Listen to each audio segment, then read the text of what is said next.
నువ్వు భయపడే వ్యక్తిగా ఉండాలని ప్రభు కోరుకోవట్లేదు. సమస్యను చూసి నువ్వు భయపడే వ్యక్తిగా ఉండాలని ప్రభు ఆశపడట్లేదు. సమస్య నిన్ను చూసి భయపడే రీతిగా దేవుడు చేస్తున్నాడు. హల్లెలూయా. సమస్య నిన్ను చూసి భయపడాలి, ఇబ్బందులు నిన్ను చూసి భయపడాలి. ఆ శ్రమలు, వచ్చే శోధనలు, ఆటంకాలు అవన్నీ కూడా అవేమి కూడా నీ ఎదుట పని చేయవు.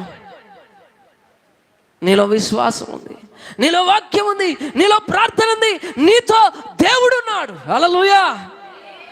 ఏది నిన్నేం చేయగలదు? నీ సంతోషాన్ని ఏది పాడు చేయగలదు? చెప్పండి. నీ మందసం కలిగి ఉన్నప్పుడు నీవు ఆశీర్వాదాన్ని చూస్తావు, నీ కఠినమైన పరిస్థితిలో విజయాన్ని చూస్తావు. శత్రువు సైతం భయపడే రీతిగా దేవుడు నిన్ను ఉంచుతాడు. హల్లెలూయా, హల్లెలూయా. ఈరోజు వాక్యం వింటున్నటువంటి నువ్వే నేను మేలిమి బంగారముతో తయారు చేయబడిన మందసం వలె, మన్నాగల బంగారు పాత్ర కలిగినటువంటి మందసం వలె, దేవుని నిబంధన పలకలు కలిగిన మందసం వలె, అహరోను చిగిరించిన కర్ర కలిగిన మందసం వలె నీవు నేను ఉన్నామా?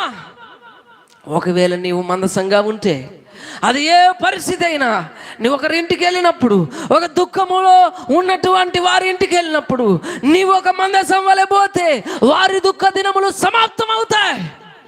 హల్లెలూయా, హల్లెలూయా. నువ్వు రోగముతో ఉన్న వారి వద్దకు నీవు వెళితే, ఇగో నువ్వు మందసముగా ఉన్నావు గనుక, నువ్వు శక్తి అయి ఉన్నావు గనుక, నువ్వు దేవుని యొక్క కుమార్తె అయి ఉన్నావు గనుక వారు స్వస్థత చూడగలుగుతారు. మాకే స్వస్థత లేదు. ఏంటి? మాకే స్వస్థత లేదు, మాకే తలనొప్పి, మాకే నిద్ర లేదు, మాకే టెన్షన్, ఇంకెక్కడ పోతాం? హల్లెలూయా. నువ్వు ఎలాగ ఇంకా నిబంధన మందసం వలె పనిచేస్తావు? మందసం తీసుకెళ్ళి దాగోని దేవత గుళ్ళో పెడితే దేవత బోర్లా పడింది. హల్లెలూయా. గడిచిన వారంలో సరోజనక్క వాళ్ళ ఇంట్లో వాక్యం ద్వారా దేవుడు మాట్లాడి ఉన్నాడు. దాగోను బోర్లా పడింది, దాగోను ముక్కలైపోయింది. హల్లెలూయా. మందసం అక్కడ ఉంటే బోర్లా పడింది, ముక్కలైపోయింది. ఇక్కడేమో కుటుంబం ముక్కలైపోతా ఉంది, కుటుంబంలో సమాధానం లేదు. దాగోని దేవతా బోర్లా పడినట్టుగా మనం కూడా సాతానోళ్ళు పడుతున్నాం పోయి. హల్లెలూయా. జ్ఞాపకం చేసుకోండి, చాలా జాగ్రత్త. మందసం ఎక్కడుంటే అక్కడ దేవుని కార్యాలు జరిగాయి. నువ్వు నేను మందసంలాగా ఉండాలని నేను ఆశపడుతున్నాను. హల్లెలూయా.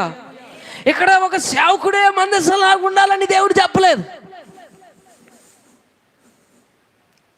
మనమందరం మందసంలాగా ఉండాలి. దేవుడు పక్షపాతి కాదు ఆయన. అందుకని ఇజ్రాయేలులకు రాజు లేడు, దేవుడే రాజు. హల్లెలూయా. ఇజ్రాయేలులకు మొదట రాజు లేడు, తర్వాత ప్రజలు కోరుకున్నారు. లోక మర్యాద చొప్పున మాకు ఒక రాజు కావాలని కోరుకున్నారు. దేవుడు చెప్పినాడు, అరే నేను పనోడు గుంచుతారా, గాడిదలు కాపిస్తారా, రాజు నిన్ను సైనికుల్లో ఆయన ఆయుధాలు మోయడానికి ఉపయోగిస్తాడు, ఇగో పొలం పనులు చేయడానికి ఉపయోగిస్తాడు. నీకెందుకు రాజు? నేను రాజుగా ఉన్నాను, నువ్వు నా కుమారుడుగా ఉండని చెప్పాడు. హల్లెలూయా. వాళ్ళేం లేదు, లోక మర్యాద చొప్పున నాకు ఒక రాజు కావాలి. మాకు దేవుడు ఎప్పుడు కూడా మనల్ని కుమారులుగా కుమార్తెలుగానే ఎంచుతాడు. ఆయన పని వాళ్ళుగా, లేకపోతే నువ్వు ఎక్కువ నీవు తక్కువ అని ఏ తారతమ్యం దేవుని ఎదుట లేదు. అందరం దేవుని ఎదుట సమానం. అందరము కూడా నిబంధన మందసం వలె ఈ తరంలో పని చేయాలని దేవుడు కోరుకుంటున్నాడు. హల్లెలూయా. ఆ తరంలో నిబంధన మందసము ఉన్నప్పుడు ఎన్నో అద్భుతాలు, ఎన్నో ఆశ్చర్య కార్యాలు జరిగాయి.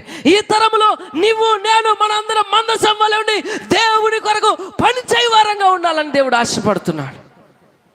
ఈరోజు నువ్వు దేవుని మందసంలాగా ఉన్నావా? ఒకసారి ఆలోచించండి. అందరం కూడా లేచి నిలబడి ప్రార్థనలో ముందుకు కొనసాగుదాం. బయట ఉన్న వాళ్ళు లోపలికి వచ్చేయండి. ప్రార్థనలో ముందుకు వెళ్దాం. కొద్ది నిమిషాలు మౌనంగా ఉండొద్దు.